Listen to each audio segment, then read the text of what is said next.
Hi friends, இன்றைக்கி கொள்ளு துவையல் அண்ட் கொள்ளு ரசம் எப்படி செய்கிறதுன்னு பார்க்கலாம் வாங்க. நான் கொல்லை நல்லா ஊற வச்சு எடுத்திருக்கேன்.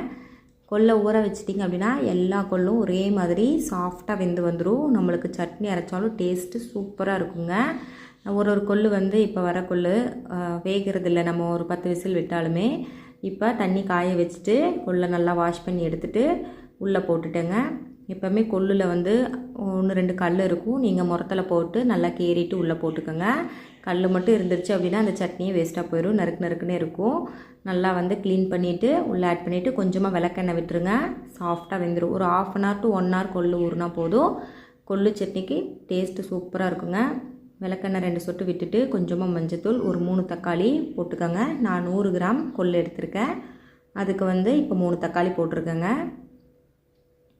போட்டு எல்லாத்தையும் ஒன்றா சேர்த்துட்டு குக்கரை மூடி வச்சுருங்க. குக்கரை மூடி விட்டு ஒரு 5 விசில் to 7 விசில் விட்டு எடுத்துக்கலாம். விசில் போனதுக்கப்புறம் இப்போ ஓப்பன் பண்ணி பாருங்கள். கொள்ளு நல்லா பஞ்சு போல் வெந்திருக்கும். நம்ம அப்படியே உப்பு போட்டு சாப்பிட்டா கூட நல்லா இருக்குங்க. பாருங்கள் எவ்வளோ சாஃப்டாக வெந்துருச்சு அப்படின்ட்டு. நான் கொஞ்சம் ஊற வச்சு கொஞ்சம் 2-3 சொட்டு விளக்கெண்ணெய் விட்டுட்டிங்க அப்படின்னா நல்லா சாஃப்டாக இருக்கும். நம்ம கொஞ்சமாக எடுத்து வச்சு கூட குழந்தைங்களுக்கு சாப்பிட்றதுக்கு கொடுக்கலாம். இப்போ அந்த கொள்ளை தாளிச்சிக்கலாம். என்னோடய ஸ்டைலில் எப்படி தாளிக்கிறதுன்னு உங்களுக்கு சொல்கிறேன். எண்ணெய் விட்டுட்டு ஒரு 2 டேபிள் ஸ்பூன் எண்ணெய் விட்டுக்கோங்க. கொஞ்சமாக கடுகு போட்டுக்கோங்க.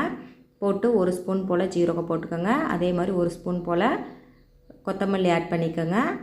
ரெண்டும் பொரிஞ்சதுக்கப்புறமா நம்ம சின்ன வெங்காயம் ஒரு 10-15 சின்ன வெங்காயம், ஒரு 5 காஞ்ச மிளகாய், ஒரு இனுக்கு கருவேப்பிலை போட்டு நல்லா வதக்கிக்கலாம். சின்ன வெங்காயம் போடுங்க, பெரிய வெங்காயம் போட வேணாம். பூண்டு ஒரு 4-5 பல் சேர்த்திட்டு எண்ணெயிலே நல்லா வதக்கி விட்டுடலாம் எல்லாத்தையும். கொள்ளு துவையல்னாவே சின்ன வெங்காயம் சேர்த்து செஞ்சு பாருங்கள், டேஸ்ட்டு சூப்பராக இருக்கும். நீங்கள் அடிக்கடி செஞ்சு சாப்பிடுவீங்க. அடுத்தது கொஞ்சமாக உப்பு சேர்த்திக்கலாம். கல் உப்பு போட்டுக்கோங்க. ஏன்னா பருப்பு வேக வைக்கும்போது நம்ம உப்பு சேர்க்கலை, இப்போ தான் உப்பு சேர்க்குறோம். 100 கிராம் பருப்புக்கு டேபிள் ஸ்பூனில் ஒரு 1.5 to 2 ஸ்பூன் போடுற அளவுக்கு இருக்குங்க. ஒரு உப்பு உரைக்கும், நீங்கள் அதுக்கு தகுந்த மாதிரி போட்டுக்கோங்க. இப்போ வெங்காயம்லாம் நல்லா வதங்கினதுக்கப்புறம் நம்ம வேக வச்சுருக்கிற கொள்ளு உள்ளே ஆட் பண்ணிக்கலாம். இப்போ ரசத்துக்கு கொஞ்சமாக கொள்ளு தண்ணி வடிச்சுக்கோங்க. வடிச்சிட்டு ஒரு கரண்டி கொள்ளு எடுத்து வச்சுட்டு மீதி உள்ளே சேர்த்துக்கோங்க. அப்போ தான் நம்ம கொள்ளு ரசம் செய்ய முடியும். அவ்வளோதாங்க, தாளித்து விட்டாச்சு. இது நல்லா வதங்கட்டும். இப்போ நான் கொள்ளு ரசத்துக்கு அதிலிருந்து கொஞ்சம் தண்ணி வடித்து வச்சுருக்கேன். நான் சொன்ன மாதிரி கொஞ்சம் வடிச்சிட்டு ஒரு கரண்டி கொள்ளை எடுத்து மிக்சியில் போட்டு அரைச்சிக்கலாம். இப்போ அது கூடயே 2 பழுத்த தக்காளி உள்ளே போட்டு அரைச்சிக்கோங்க.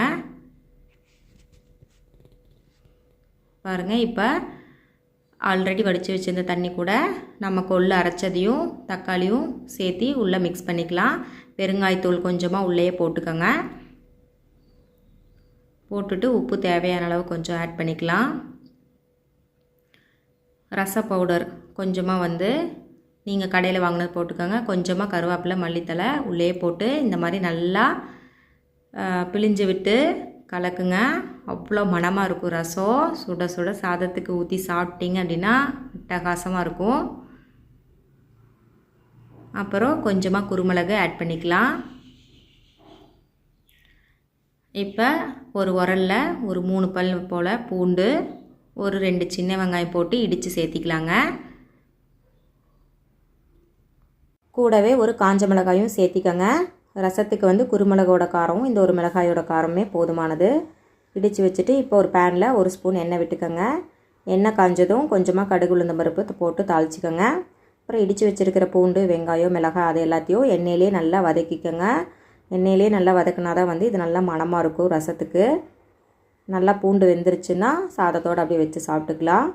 அப்புறம் நம்ம கரைச்சி வச்சுருக்கிற தண்ணியை உள்ளே ஆட் பண்ணிக்கலாங்க. ஆட் பண்ணி ரொம்ப கொதிக்க விடக்கூடாது. ஒரு 2 நிமிஷம் மட்டும் கொதிச்சிச்சு அப்படின்னா நம்மளுக்கு சுவையான கொள்ளு ரசம் ரெடி ஆயிரும். கொள்ளு பருப்பு செய்யும்போது எப்பவும் கொள்ளு ரசம் கூட செஞ்சுக்கோங்க, நல்லாயிருக்கும். இப்போ கொள்ளு துவையலுக்கு வதக்கி வச்சினது ஆறிடுச்சு. லைட்டாக சூடு இருக்கும்போது போட்டு அரைச்சிக்கலாம். அது கூடயே ஒரு 5-6 சின்ன வெங்காயம் போட்டு அரைச்சிட்டிங்க அப்படின்னா கொள்ளு துவையல் சூப்பர் டேஸ்ட்டாக இருக்கும். அது கூட தேங்காய் எண்ணெய் விட்டு சாப்பிட்டோம்னா அவ்வளோ அருமையாக இருக்குங்க. ஸ்கூலுக்கு ஆஃபீஸ் லஞ்ச் பாக்ஸ்க்கெல்லாம் கொடுக்குறதா இருந்துச்சுன்னா சின்ன வெங்காயம் போட வேணாம். வீட்டிலேயே அப்போவே செஞ்சு அப்போவே சாப்பிட்றதுனா சின்ன வெங்காயம் போட்டு அரைச்சி தேங்காய் எண்ணெய் விட்டு சாப்பிட்டு பாருங்கள், சூப்பராக இருக்கும். நீங்களும் இதே மாதிரி ட்ரை பண்ணி பார்த்துட்டு எப்படி வந்துச்சுன்னு மறக்காமல் கமெண்ட் பாக்ஸில் கமெண்ட் பண்ணுங்கள். வீடியோ பிடிச்சிருந்தா இந்த சேனலுக்கு ஒரு சப்ஸ்கிரைப் பண்ணிவிட்டு பெல் ஐக்கானை கிளிக் பண்ணிவிட்டு ஆல் கொடுங்க. சுட சுட சாதம் கொள்ளு துவையல் ரெடி. தேங்க்யூ ஃபார் வாட்சிங்.